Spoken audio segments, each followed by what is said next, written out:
FluentCast. Real English, real conversations, real confidence. This is FluentCast.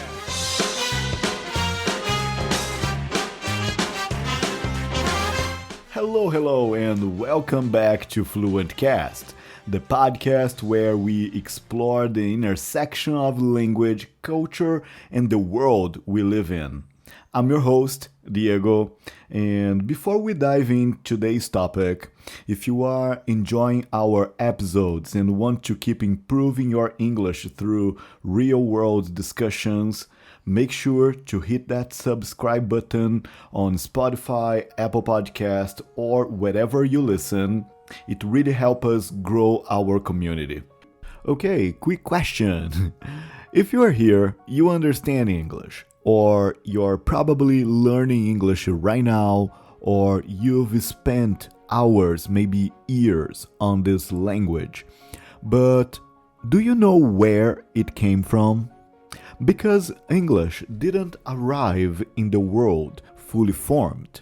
It was built slowly, painfully, through wars and invasions and borrowed words and total accidents.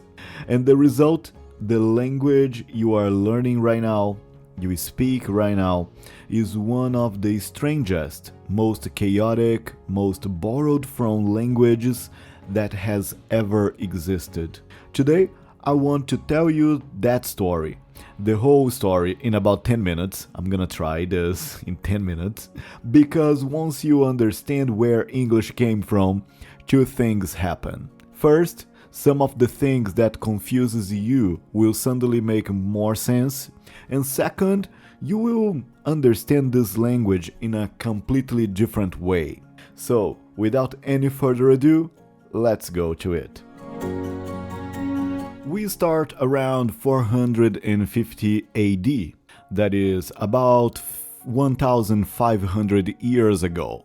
A group of Germanic tribes, the Angles, the Saxons, and the Jutes, crossed the North Sea from what is now Germany and Denmark, and arrived on the island of Britain.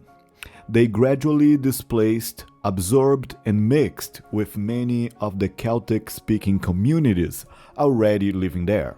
That language is called Old English. If you saw it written today, you would recognize very little of it. It looks more like German than anything you know.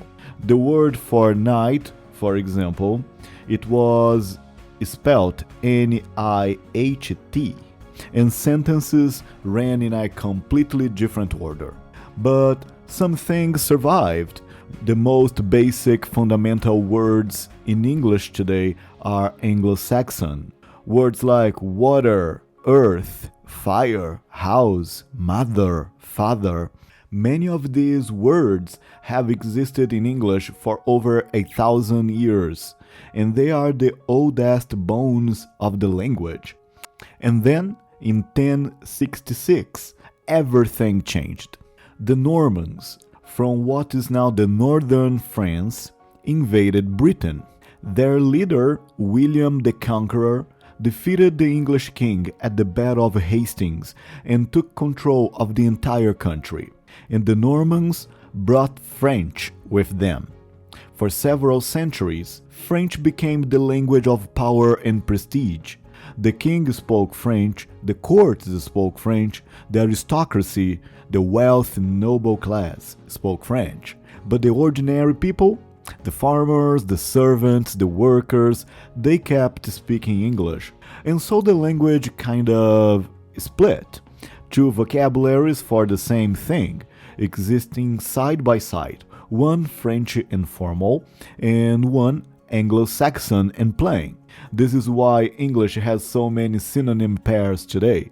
Two words that mean almost the same thing but feel completely different. For example, ask versus inquire, start versus commence, buy versus purchase. Often, the shorter everyday word comes from Old English, and the more formal one came through French. The workers said help, the aristocrats said assist. English absorbed both and never let either go. This is why English is famous for having an unusually large recorded vocabulary. By the 1500s, English had survived, but it was still considered a rough common language.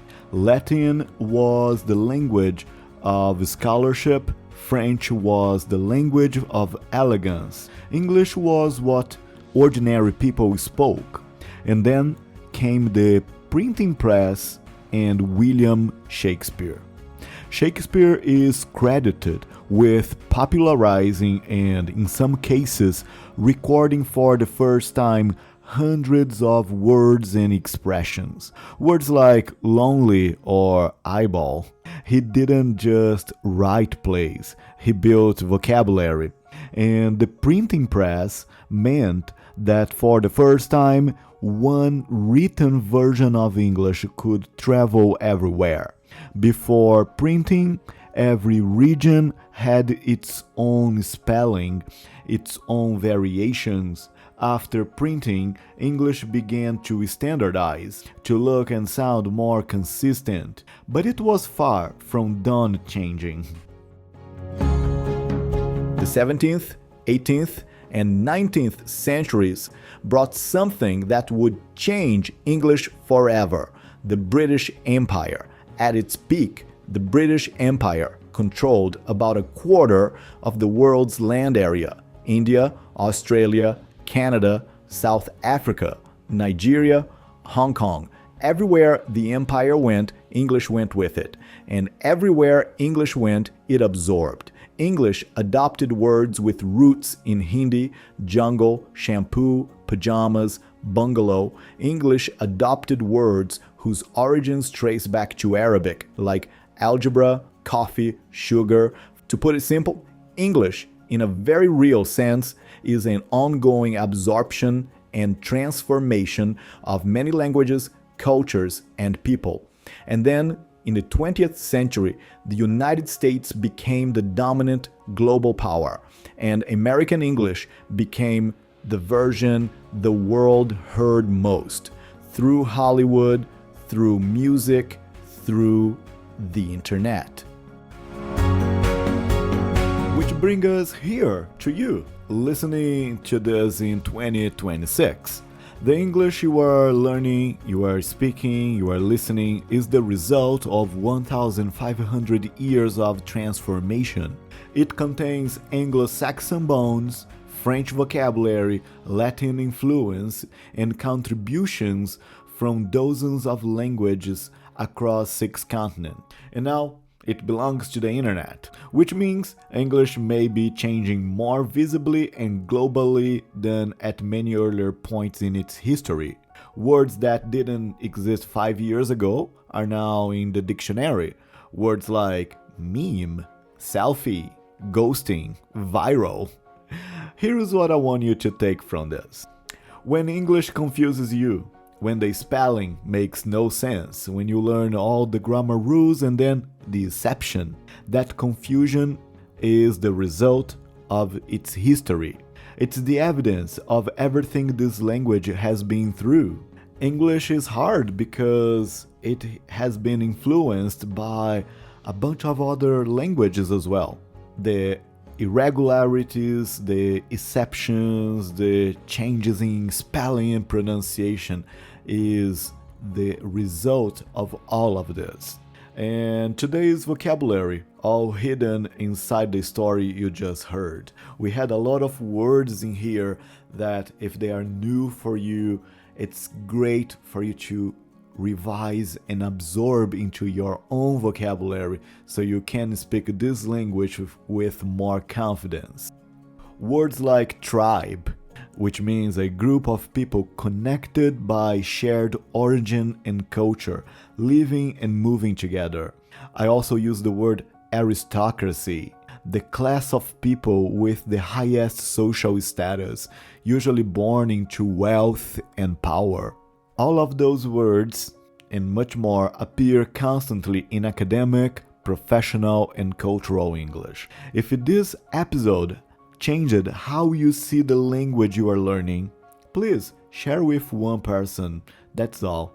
And if you enjoy listening to this, don't forget to subscribe to FluentCast in the platform you are listening to. I'm Diego. Thanks for being here, and I'll see you next Monday.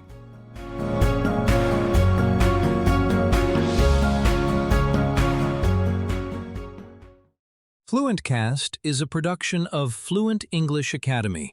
To learn English in a natural and practical way, visit www.fluentenglishacademy.com.br.